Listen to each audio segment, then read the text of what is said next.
Did you hear about this? A federal judge ruling that the man who attempted to assassinate President Ronald Reagan will be set free. John Hinckley is going to leave prison in 2 weeks. This was big news yesterday. Robert Charles served in the Reagan administration and joins us now to react.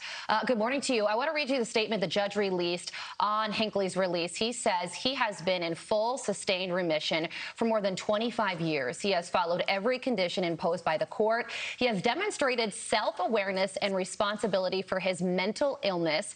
We are not losing sight of what he did 40 years ago.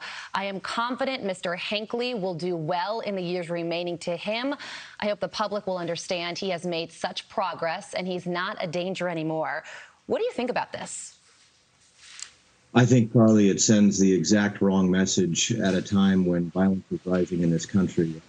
Just to hear that statement, you don't go into remission for an assassination. Okay, that's a misconception. And the notion that the prosecution argued that he might not become unstable again. Look, ironically enough, the Democrat governor of California held back the release of Sirhan Sirhan, even though a probation board said go ahead and release him. I think this is a mistake. Hinckley not only almost killed the president of the United States, severely impaired Reagan's ability to operate for a long time, but he also changed permanently the life of James Brady, as well as a Secret Service agent and a D.C. police officer. He should be in prison for life. Yeah, it sends a message to both the bad guys and to the rest of us who aren't presidents. I mean, if this is how you treat somebody who tries to kill a president, how are you going to treat the rest of us if somebody tries to do something like that to us? Meantime, I want to get your thoughts on this. The Kremlin is saying President Biden is diligently adding fuel to the fire by sending advanced rocket systems, ammunitions to Ukraine. They also say he is increasing the risk of a confrontation between the U.S. and Russia. Is that an accurate statement by the Kremlin, or is it an acknowledgement that what we're doing is getting to him? Well, that's an interesting question. I mean, what Biden is doing, what everybody in the United States through our executive action is doing, is we're sending what they call HIMARS pods, which are high mobility artillery rockets. They're a 6-rocket pod. I mean, I think in the grand scheme of things, it may become provocative, but I also think the Russians have the ability. It's not a game changer in any way. The game changer is the will and the morale of the Ukrainian people, together with the unity of NATO. So an additional pod or two of rockets is not going to make a big difference over there. They've destroyed pods like that before. But I'm crediting the Kremlin with zero.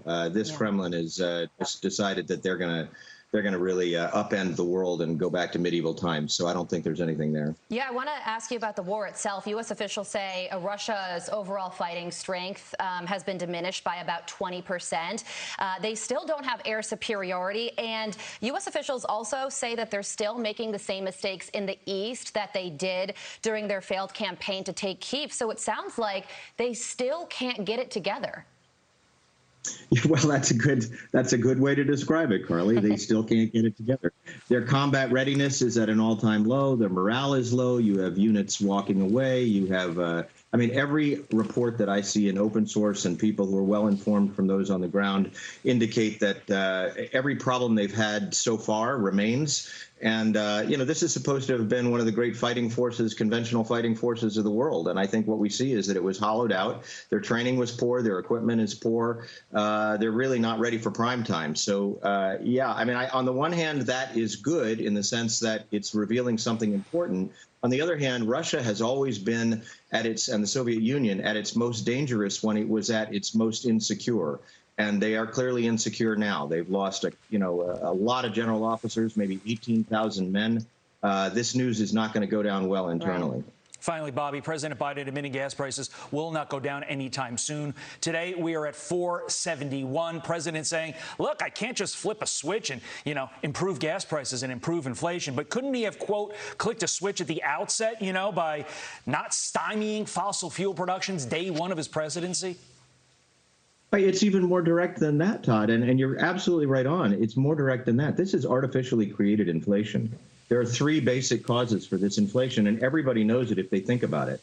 One is shutting down huge chunks of the fossil fuel production, refinement, everything tied to fossil fuels, because we're suddenly going to magically become all our cars are going to run on wind and sun. It's not going to work, okay? We're decades away from any significant impact. So you don't shut down the fossil fuels. The second, of course, is overspending. They spent $2 trillion unnecessarily on COVID at the beginning of this administration, and they added another trillion for infrastructure.